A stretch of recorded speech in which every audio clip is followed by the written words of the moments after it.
Welcome, this is the potion painting video. So we're going to draw a potion. Feel free to start this with a sketch.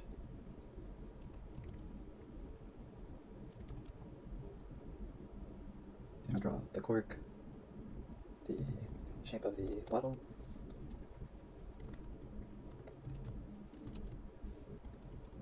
and again I'm painting on a transparent background. Throwing in the cork.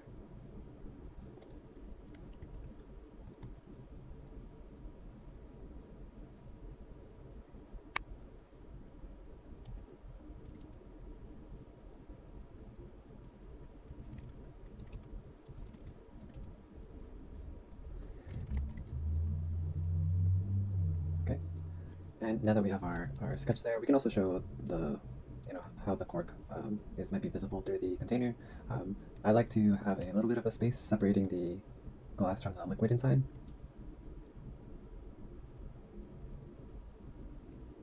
And then sometimes have it either kind of moving or maybe have it, be tilted. Since our potion is tilted a little bit, I'm gonna have a liquid in the container be a little bit at an angle. And for this, you can think of this as like drawing an ellipse. If we see the top of the liquid or the bottom side of it. So this would be if we'd only see the bottom side of it. But because it's also transparent material that allows some light to go through, then you're gonna see the other side of the liquid on the surface. So yeah, we'll do this shape for now. And if you wanted to kind of overlap itself, you can just lift up this side of the ellipse, and I'll demonstrate over here in this kind of like 8 shape. So here you can decide, are you able to see the top side here? And from underneath, you can see the bottom side of the plane on the top. Now this is kind of the beginning part. If you want to have it splashing, then you just take the shape and adjust it from here.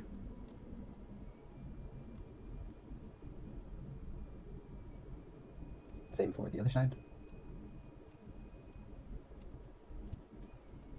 And we will incorporate that, but first we're going to paint it a little simple like this. And let me select the outside of the container so that we only paint on the inside. Using the Magic Wand tool, select the outside, Control-Shift-I will inverse this, and then create a new layer, choose a background color, and use the Alt or Option key while holding down Delete or Backspace to fill your background. The longer way to do it is Edit, Fill, and then hit OK when you have it set to foreground color. And there you go. And just drag this underneath your line art. For some reason, the cork has disappeared. Oh, it's on another layer. Alright, so there you go. My background is transparent, just for those of you that don't know. And I'm just adjusting with Control U, Hue Saturation Adjuster, the value of the gray that we just dropped in. Alright, so now at this point we can flatten everything down and just kind of try to paint it all simply. So I'm going to put this in a group, duplicate the group by dragging it over the plus and merging. So now everything's kind of flattened. And I can leave this like this. Alright, so I can use the lasso tool here because all this is still kind of enclosed, and I can fill this with a color. That was the Magic Wand tool. Make a new layer, fill it, and if you have this layer, now you can start clipping layers to it. But essentially, we're noticing here in our reference, the darkest parts of our liquid are near the top, away from the light source, opposite of, yeah. And so we're noticing that same pattern in just about all 3 of these, even though they all might have different lighting situations. But generally, that's kind of what I've seen kind of happen is mostly having light on the bottom is pretty consistent. Here in this bottom image, we have kind of wavy lines that we can do with Translate Smudge, and same here in this one. This other one here, not so much. The glass is kind of very visible, and we don't see too much of what's happening on the inside except for some kind of gradients. But we can start with just gradients. So we'll do, using the gradient tool or a soft brush, we'll just try to use more brushes today. Grab a soft brush and apply a more saturated, darker gradient down here. And we can, add even slightly more darkness to it. And we also notice the saturation here at the bottom is very, very intense. So we're also going to up the saturation on that bottom area. So I drop this, move the saturation over.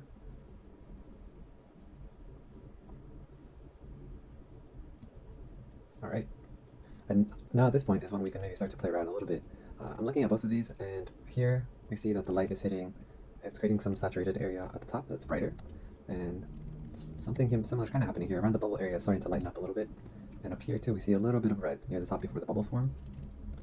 So we're going to do that just with a brush like this. And here for this one, we're going to pretend that we see the top part of it, so I'm just going to fill this in. I'll clip here, Alt click between layers, we'll clip them. And now we have that little top plane added. Now we can go a step after this to add some bubbles, and I'll use the thick to thin brush. And previously I was using, what brush was I using? Oh, the soft air brush, mostly. And so I'll switch to thick to thin brush, and on a new layer, just create some of these kind of light bubbles.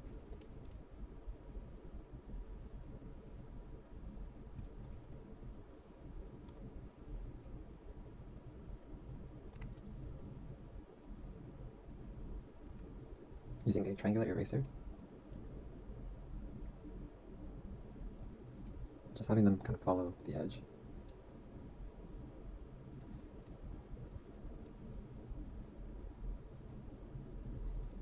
Alright, and we're not going to do too many of them. Next thing I noticed is that on the bubbles themselves, there's a lot of white areas, a lot of kind of like, actually if you zoom in here, it's kind of a dark on the outside, and just a highlight in the middle, and a little bit of glow near the bottom part. So here's the glow, here's the highlight dot, and all this is kind of gradiating from dark slowly into lighter values. So we're going to add some highlights to the bubbles near the top. And then if we want to do some kind of slightly darker bubbles down here, and here I'm going to grab a little bit of this green color just so that it starts to change.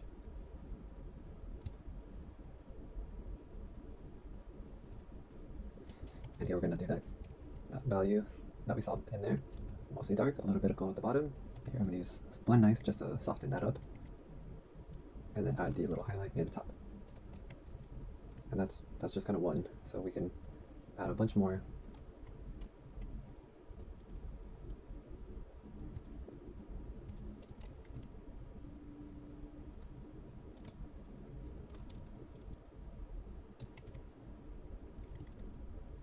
Here I'm going to try to apply that to the top ones here. Alright, cool. Let's go ahead and merge this down so we can work with everything and kind of flatten it. So this is what I've painted so far. And the next thing I want to do is add some of the kind of the dark kind of warping, blurry and hard shapes in here. So I'm gonna grab a still thick to thin brush, put this one up here, and then just kind of brush these elements in. And here I can blend them out using Blend Nice as a smudge tool. And I'm kind of looking at the reference to see what kind of shapes. You can kind of see the bottom part of the container here. So just a heads up, that's kind of something that's contributing to this.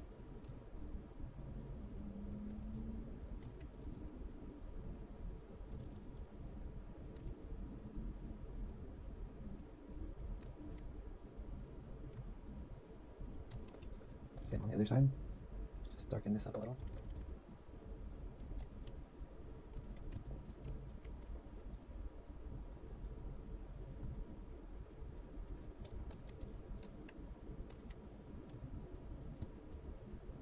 Alright, and I think we've done a pretty good job just kind of throwing in some of the values that were kind of similar there. Looking at this bottle here on the left, it gets really saturated up there, and yeah, looking at this, there's also some saturation happening up here, so I'm going to saturate my colors, my green colors up here just a little bit. I'm going to use a hard light layer to do that, and just brush over this kind of bright green along this edge here. And then use Blend Nice to make it turn into a little bit of a gradient.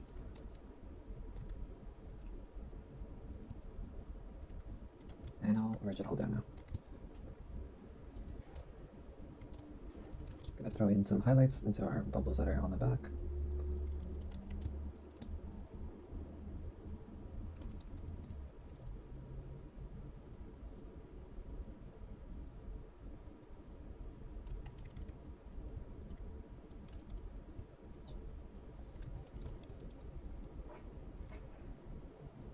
Adding a little bit of light on one side of the bubble, and And trying to do the same thing as before, just darkening behind them and adding a little bit of bright green on the other side.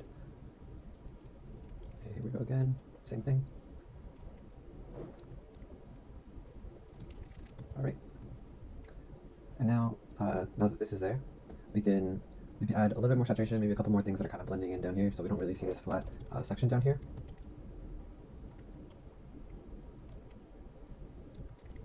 We're going to blur this too. Alright, now we can kind of take a look at it. The liquid part of it is almost completely done. We can add some color dodge to have a little bit of a feeling like light is coming in from the bottom. So let's do that, color dodge. And here's what it looks like, the settings that are turned on. I believe this is what it comes with by default. I usually uncheck these two and have this top one checked on, then you blend into your effects as a group. And I believe that allows color dodge to work as if everything was flattened, and that's how you get it to look like it produces better results. So grab a soft brush, grab a saturated green color, and I'm going to clip all this down. Actually, I'm going to just merge this. And now, ready to do my color dodge, I'm going to clip this layer. And so I want this bottom part to kind of glow a green color. Some soft brush. Adding in a little bit of a light in here, maybe a darker, more saturated green. And we can have a little bit near the top. You can use your smudge nice to move some elements out. Maybe the edge can be illuminated a little bit.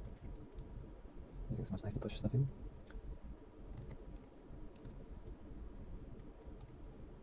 Here, notice on the bottle, the glass part is super bright, but then there's also some kind of elements down here that are really, really bright. And just some kind of interesting shapes. So we'll throw those in.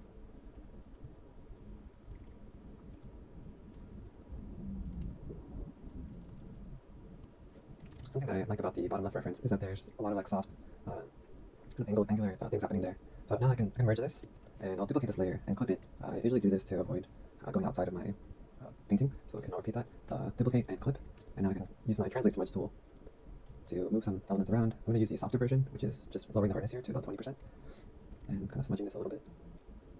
Just helps to blend and also kind of add that little bit of warping effect. While I'm here, I'm also going to darken up close to this edge up here with my brush.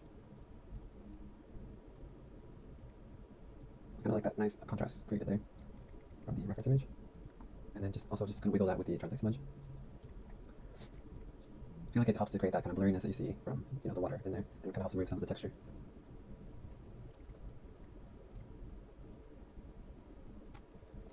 Alright, now that that's set, I also see this dark part of the liner in here. I'm gonna try to brush that out. No, it's still there. Okay, we're going to just merge this, but this is what we did with that. So we just kind of added some kind of like blurring elements to it. And something I'm noticing here is that it gets pretty dark, at least this part over here by the end. So I'm going to try and see if that works over here, and rotate my canvas. I'm going to try to have this part towards the back gradient into a slightly darker value. So use the Marquee Lasso tool, and I'm just painting a soft brush into this, hiding my marching ants, so I can get a better idea of what that's looking like.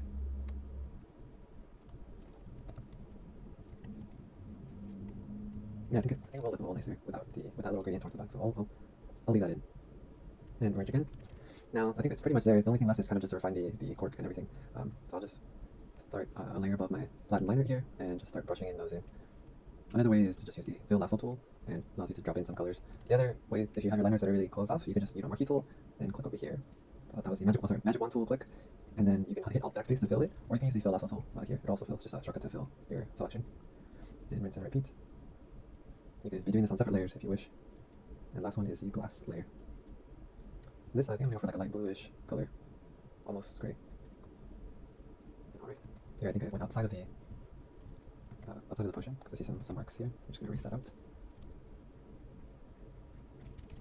Alright, and so now we're painting the glass section of it. And actually I'm going to go a little darker because I'm going to be adding some really light values. So I'll drop the values there, and I will, sorry, I accidentally added this piece in here. Right now, on the layer up above, I'm going to add this kind of highlight that's coming in from this bottle here on the left. Right in the middle is just a straight, almost slightly curved line that fades away. As you can see here, kind of fades. I can use my smudge nice here on the left and the right to have it do the same thing. Maybe just shrink my smudge nice tool just a little bit, just to blur these outside edges of this straight line, looking at how far it goes up. We'll end it here. And there's also another one, so I'll throw that in. And it seems to break up a little bit more than the first.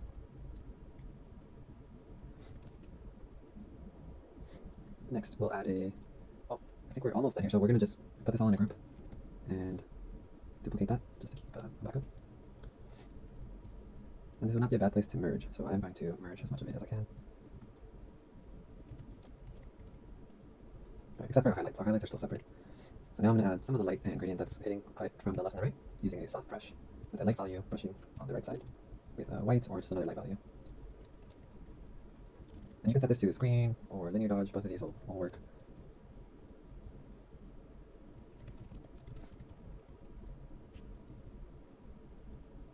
And sometimes you might want to change it. You can make a soft brush into a hard brush by adjusting the hardness. So that's one thing you could do without having to change brushes.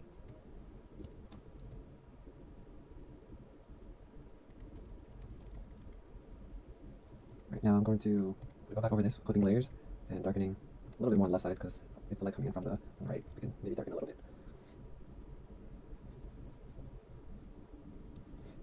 Throw our highlights back on to see how it's looking. And now that we've darkened, that lets us create a space for our kind of rim lights to go in.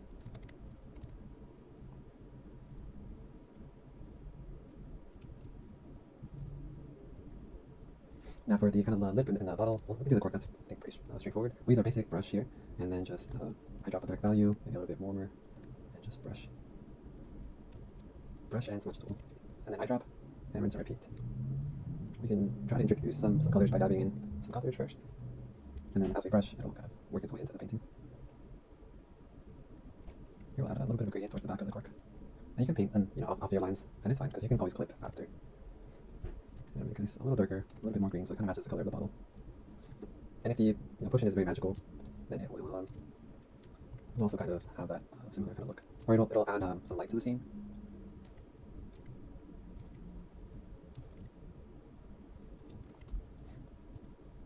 And now we can clip. There we go. And I think we're ready to merge this all. So we're going to merge, just flatten it. And now we'll add some highlights along the top part of the bottle. So because of that, I'm going to lower this down a little bit and just kind of continue where I think that highlight would be, more or less around here. And maybe kind of widen it a little bit to show that it's going along the outer edges of the bottle. You can also apply a dark kind of color over this.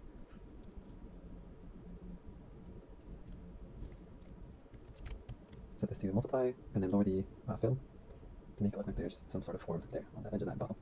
Again, keeping my highlights on a separate layer because it's very difficult to work with them after you merge them. Same here, just a continuation here, this line, but obviously the shadow's not going to be receiving that part. And now I'm looking more at this bottle over here. There's kind of some light hitting this top side on the left. Putting in a little bit more red, the bottom part, and I've accidentally, oh, this is the only part that's, okay, and merging, keeping the highlights separate. This rim light I can flatten. We'll add a little bit of kind of wear and tear to the cork using a basic brush with a higher opacity, so we can kind of cut into this edge here. Yeah, sorry, the color is a little off.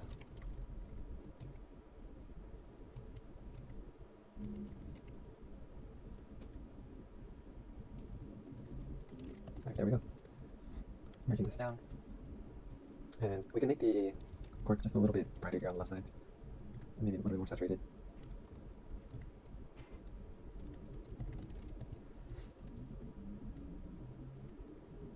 And now, one thing that I also think we can do is liquefy the bottle shape because we didn't really take our time too much with making it kind of symmetrical.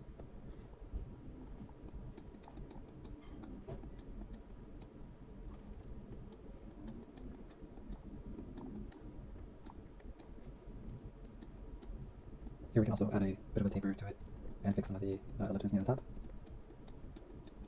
making the ellipse at the top bigger to say that we're looking at it more of a top angle.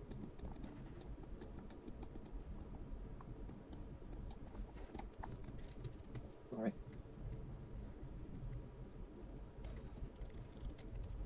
Now something else we can do is add a little bit of a green glow to the bottom side to say that the green is kind of affecting the glass material. So we're going to add this kind of a big soft brush. It's kind of greenish kind of haze to the bottom. Using the soft brush eraser, or soft brush. And we can set this to overlay or hard light. I think overlay looks a little bit better. I'm going to just darken the value a little bit. There we go. Yeah, and I think that's definitely helping the potion out. A couple more things that I noticed about this bottle is that it gets really light and almost white values near the very bottom. So using a color dodge layer, we can do a similar thing with our basic O brush. And then I'm just going to drop this light grayish value and add some in here. I can also clip this and use my smudge knife to help it blur out a little bit in some areas.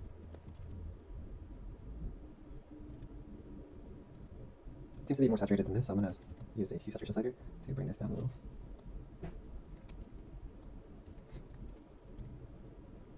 and then I'll merge.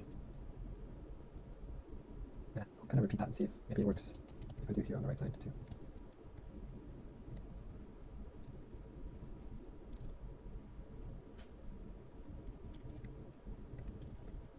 There's some reference has a little bit of blue light coming in from the left on this corner, and it feels kind of nice. So I'll try to incorporate that, adding a little bit of a bluish color coming from the left. Maybe a little bit on the right.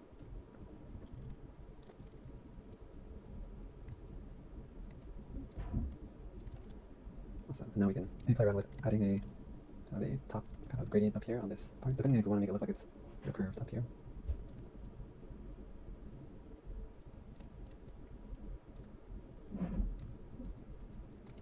And there we go, we have a potion. Now I can merge everything down. I'll still kind of leave the highlights off, just to not, to move them around if I need to later. With my hard eraser brush, I can trim around the outsides of it to kind of refine the outside shape. I can also use to get rid of some of the line right here.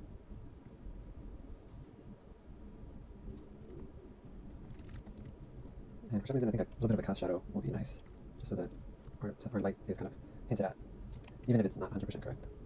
Set that to multiply, and then fade away some of it. And clipping. Alright, cool. Alright, hope you enjoyed that, and thanks for watching this video.